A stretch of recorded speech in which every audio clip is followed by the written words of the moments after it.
જ્યારથી ભારતીય જનતા પાર્ટી સરકારમાં આવી છે ત્યારથી ક્યાંક ને ક્યાંક નોટબંધી હોય તો લાઈનમાં, કોરોના કાળમાં મેડિકલ માટે લાઈનમાં, સબ બાળવા માટે લાઈનમાં, દવાખાનામાં લાઈનમાં, બેડ ન હોય. હવે બીજી અફવાથી ગતકડો લઈને આ લોકો આવી રહ્યા છે કે આવનારા સમયમાં જ્યારે પીએમ બનવાનું હતું ત્યારે ક્યાંક ને ક્યાંક યશસ્વી પ્રધાનમંત્રી કહેતા હતા કે મારી બહેનોને આંખોમાં ધમાડો આવે છે, મારી બહેનોને આંખોના કારણે કેન્સર થાય છે.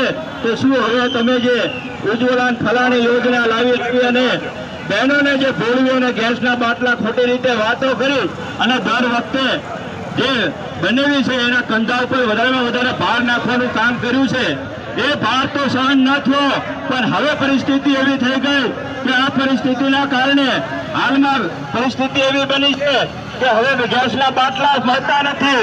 ગેસના બાટલા ન મળવાના કારણે બનેવીના ઘરે ખીચડી પણ બનવાની નથી, બનેવીના ઘરે પાણી પણ બનવાનું નથી. તો હું કહેવા માંગુ છું આ જનતાને, આ સુરેન્દ્રનગરની જાહેર જનતાને કે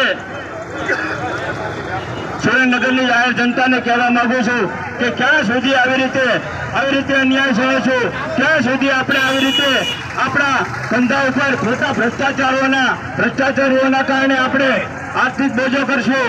ત્યારે મારે તમને દરેકને વિનંતી છે કે આવનારા સમયમાં આવા જ્યારે પણ લોલીપોપ આપવામાં આવે, જ્યારે પણ આપણને ચૂંટણી સમયે ખોટા વાયદા કરવામાં આવે, ભારતીય જનતા પાર્ટીનો એક પણ વ્યક્તિ અત્યારે પાટલા બાબતે કંઈ કહેવા તૈયાર નથી. હું એ કહેવા માંગુ છું કે કઈ રીતે તમે કયા મોઢે તમે ઘરે મત લેવા જશો. ક્યાંક ને ક્યાંક દર વખતે તમે જયારે ચૂંટણી આવે ત્યારે ખોટા વાયદા સિવાય બીજું કઈ કામ નથી કરતા. ગટરની સમસ્યા છે, પાણીની સમસ્યા છે, રોડ રસ્તાની સમસ્યા છે, સતત ને સતત તકલીફો પડી રહી છે.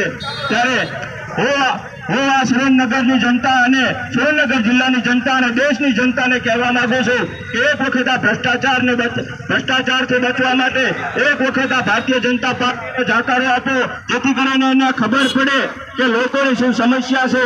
ભારતીય જનતા પાર્ટીનો એક પણ પેજ પ્રમુખ અત્યારે આ બાબતમાં બોલવા તૈયાર નથી. ભારતીય જનતા પાર્ટીના એક પણ નેતાનો અત્યારે હાલતો નથી. ભારતીય જનતા પાર્ટીના એક ધારાસભ્યનો અધિકારીઓ પાસે હાલતો નથી. આજે આખી ભારતીય જનતા પાર્ટી તમે જોવો છો કે ગુલામ બની ગયું હોય, જાણે પટ્ટો નાખી દીધો એવી પરિસ્થિતિ થઈ ગઈ છે. ત્યારે હું અહીંયાથી રમેશ મેર દરેકને આહવાન કરવા માંગુ છું, સુરેન્દ્રનગરની જનતાને આહવાન કરવા માંગુ છું કે આ જે ભ્રષ્ટાચારીઓ લોકો છે એને ઓળખો. ભ્રષ્ટાચારીઓ લોકો આપણા ઘરમાં કઈ રહેવા નથી દેવાના. ભ્રષ્ટાચારીઓ આપણા ઘરમાં અનાજનો દાણો પણ રહેવા નથી દેવાના. ખેડૂતની સમસ્યા છે, વેપારીની સમસ્યા છે. હવે બાકી રહી તમારી ગૃહિણી ઉપર પણ મોટો ત્રાપ નાખવા માટે અત્યારે તૈયાર છે. ગૃહિણીનું અત્યારે તમે બધા જાણીએ છીએ કે બજેટ ખોરવાઈ ગયું છે. માંડ કરીને પોતાનું ઘર અત્યારે ચલાવે છે, છતાં પણ આ પરિસ્થિતિમાં તમે જુઓ ઘર ચલાવવા માટે બધી પ્રયત્ન કરે છે. પણ હવે ગેસના બાટલાની તમે પરિસ્થિતિ જોઈ શકો છો. આવનારા સમયમાં ગેસના બાટલા નહીં તમારી બહેનો શું રાંધશે? અનાજ પીવું છે પણ અનાજ રાંધી નહીં શકે. મતલબ કે તમે તમારા ઘરમાં બધી વસ્તુઓ છે પણ તમે કઈ કરી નહીં શકો. ત્યારે હું સુરેન્દ્રનગરની જાહેર જનતાને કરવા માંગુ છું કે આ વખતે એમની આ ભારતીય જનતા પાર્ટી લોકોની વકાલત આપી છે.